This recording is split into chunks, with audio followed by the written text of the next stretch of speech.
Hey, you all. Welcome back to Mirror Expressions, a channel where I take the time to share a little bit of myself with you all. And I invite y'all to come on in the house and do the same with me. Okay, y'all. Go ahead, hit that thumbs up on this video. Subscribe to the channel if you have not already. And let me know if you're doing A1 because Kay wants to know that all her YouTube family is good. So if you are, go ahead and drop me a mirror emoji down in the chat. And if not, as always, I encourage you to do what you must, to get back to a healthier you. All right, y'all. We are Married at First Sight, Season 16, Episode 2, Runaway, Groom. Now, I'm kind of guessing they named this Runaway Groom because of how they kind of left us out. But we all know it wasn't no Runaway Groom. You know what I'm saying? Anyway, y'all, we pick up with Kristen and Shaq, right? That's where we left off last week before they even made it to the altar. Kirsten, I think I'm pronouncing it wrong. I'm saying Kirsten, but I think she pronounces it Kirsten. So let me correct. Kirsten was outside talking to her girls, and they were just like, if you like them, what you gonna do? If you don't like them, what you gonna do? Right? So that's how we left off last week. So, they about to go and hit it. We could tell that they're both nervous. They meet at the altar. He's chuckling, and she's just like, what's up? Something wrong? And something you want to say? And I was like, dang, you coming in a little aggressive, girl. But anyway, he was just like, yeah, I just want you to know that you're beautiful. You know what I'm saying?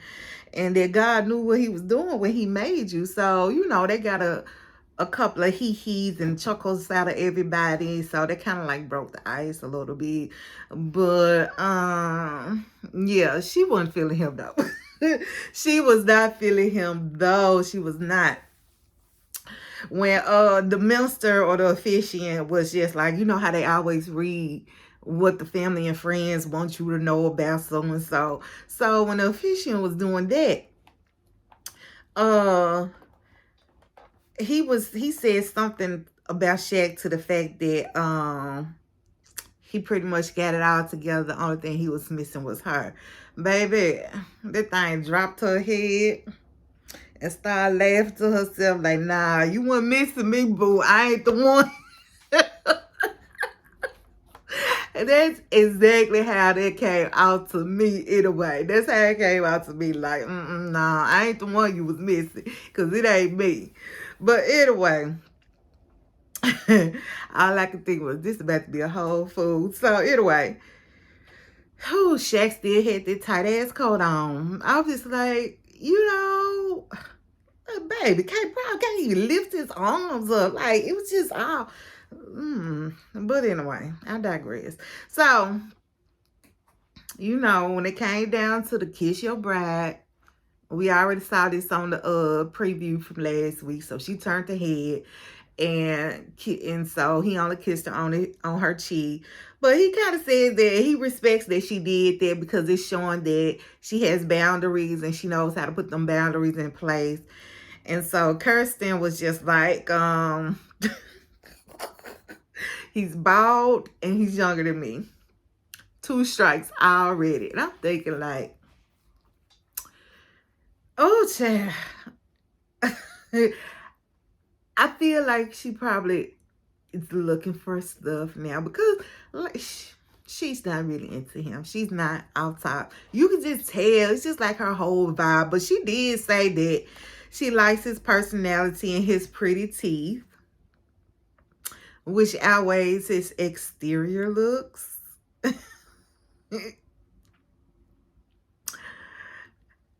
Do with that what you will, but for me, just reading between them lines, it's a lot more than that bald head she does not like. That's all I'm going to say. Anyway, Gina and Clint, they're up next. And, of course, they're going shopping for their dress and their tux. And like I told y'all, I wasn't fit to get too happy because I knew last week was not going to be the end all be all to this dress shopping and tuck shopping. I wish it was, but it was not. And so we get to see each of the couples this episode do that. So we see them. Gina's trying on the dress. It was cute to me. It was like sexy and elegant, and it was simple but elegant and sexy. Like, to me, that's what it was given to me. But her friend was like, I hate it. I said, well, damn. It wasn't no like, yeah, that's cute, but I don't think that fits your personality. No, she was just like, I hate it. So Gina's like asking her, like, well, what do you want my dress to say? And so Mama said, I wanted to say that you're a boss bitch. I said, okay, Mama, okay. But anyway, so she ended up finding her dress. Personally, I like the first dress better than the one she chose, but hey, I ain't the one got worried. So anyway, Clint found him a suit, and he looked really handsome. And so, he was telling his friends that, he's ready to settle down and be able to sleep with the same woman forever. And I'm thinking, like, I still think he's a playboy, but we shall see. Nicole and Chris, they end up going tuck shopping and dress shopping. Nicole says she doesn't like shopping. She's not the stereotypical, like, I would say this, like the stereotypical skinny chick that we always see on mass that has like the perfect body and yada yada yada. But so sorry y'all, let me turn this volume off so we don't keep getting interrupted. So anyway, but yeah, so she was just like, she has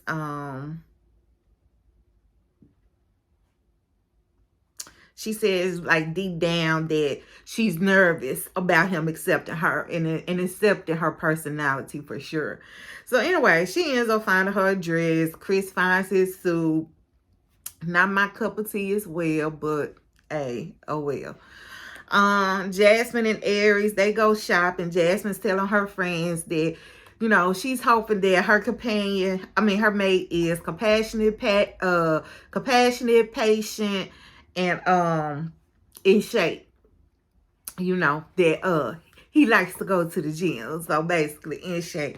So Jasmine is trying on her dresses, and she says, as she's trying them on, that these dresses are reminding her of pageant dresses. And I'm just like, I bet they are. You know what I'm saying?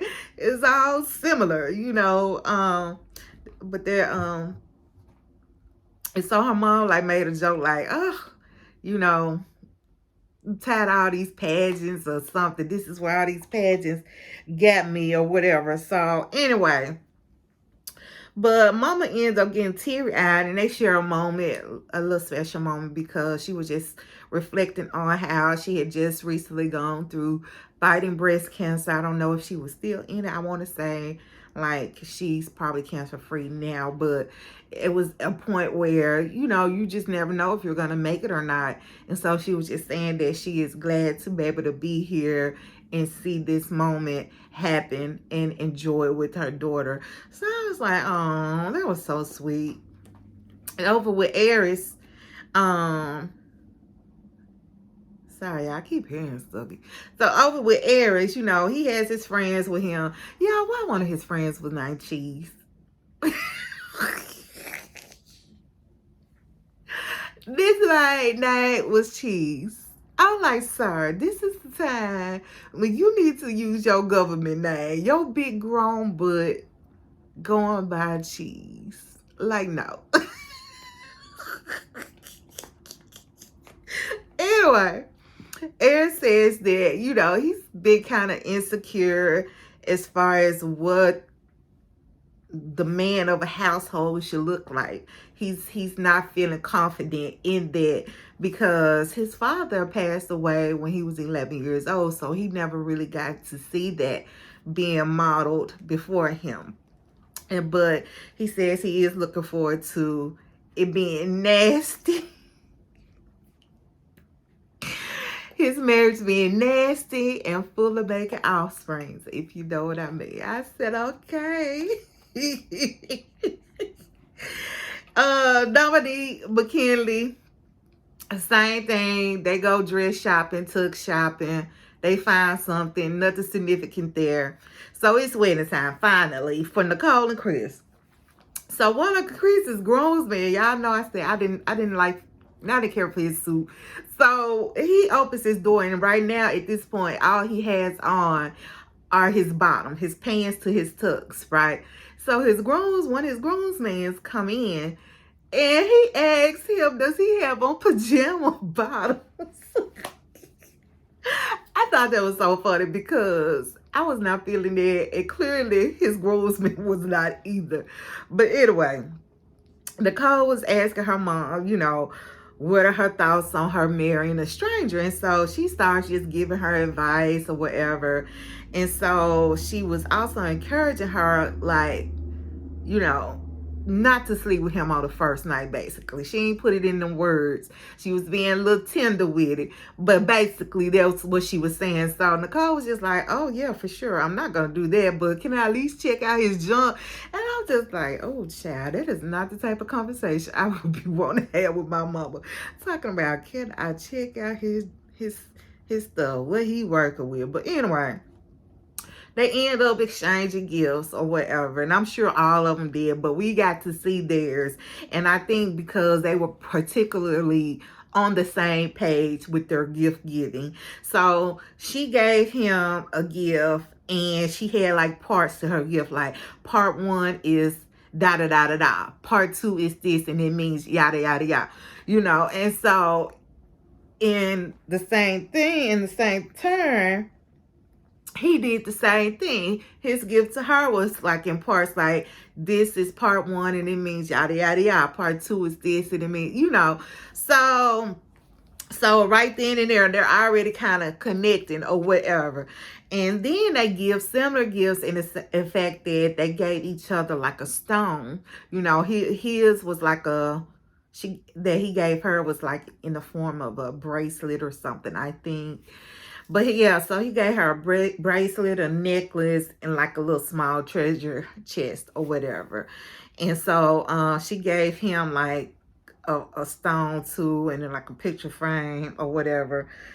And so, yeah, but anyway, Nicole she looked really beautiful, y'all.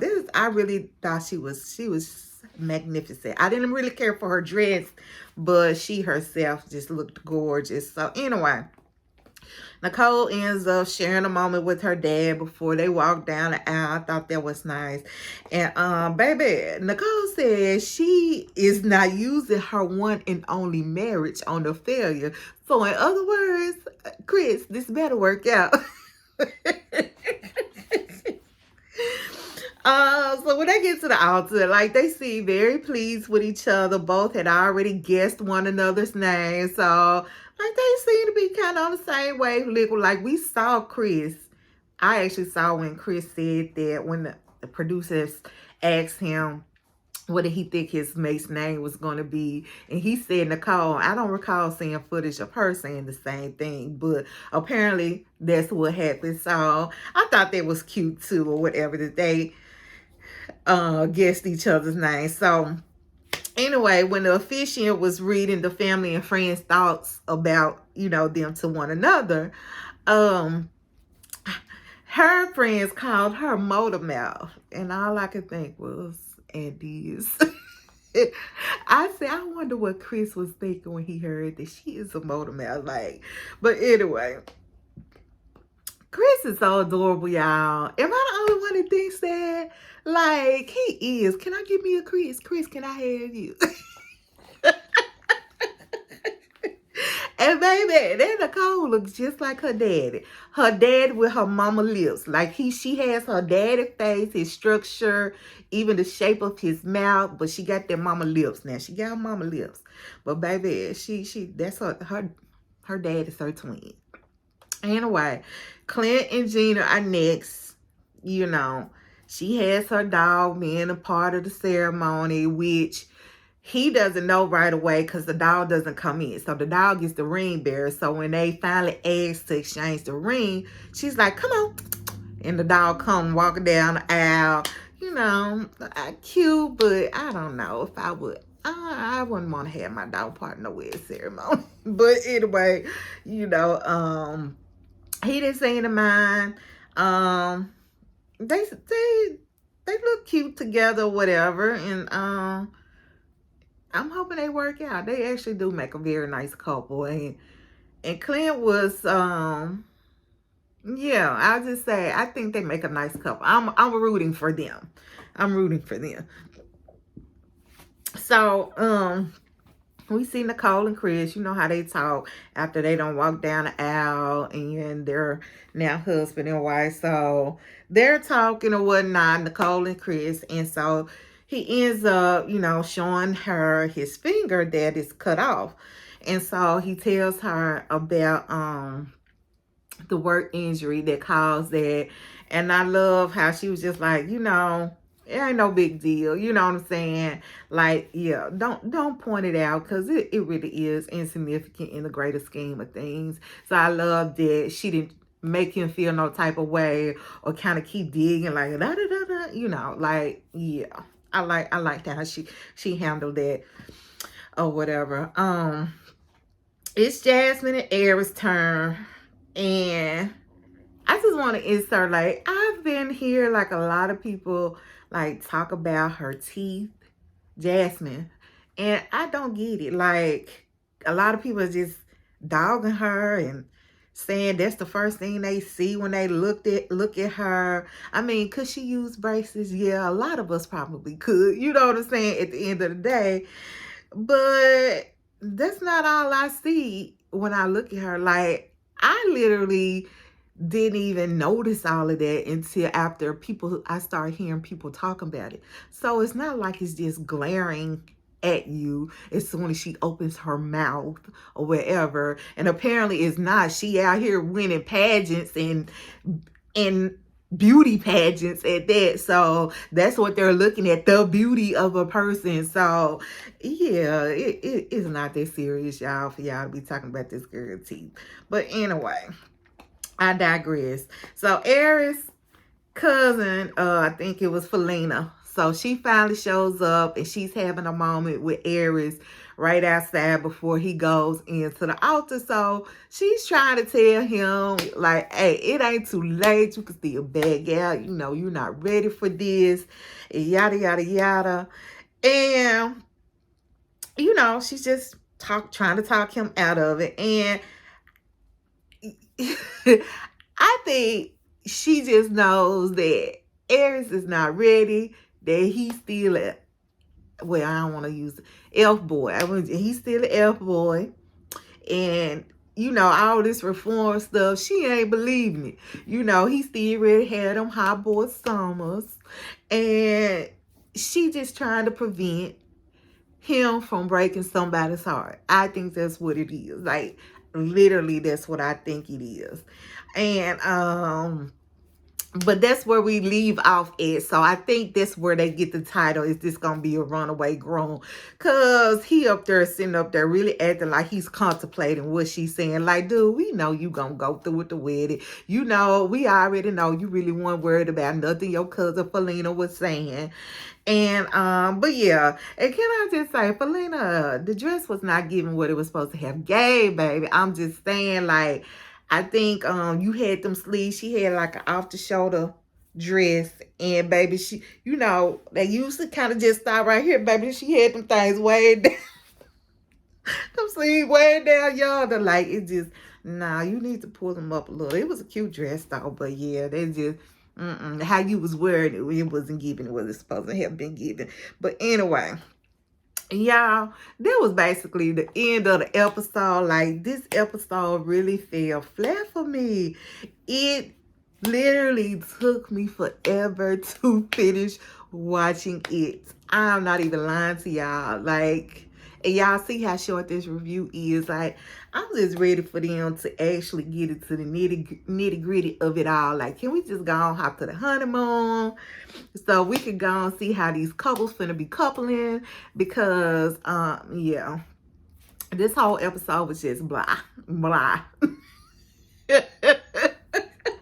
But anyway, that's all I got for y'all. I'm anxious to hear what y'all got to think. I still don't have any other predictions right now other than the first couple. Who the first couple? Y'all don't forget already. Shaq and what's her name? What's her Kirsten? Yeah. I don't think they gonna make it. I don't think they gonna make it, but anyways. We still got 2 more weddings, and I'm just like, could we not have gotten all them weddings done in this episode? This 2-hour long episode. Like really. Anyway, I want to hear y'all thoughts. Like I said, that's it. That's all I got. Until next time, I'll continue to pray for y'all. Y'all please pray for me. And what? Bye, y'all.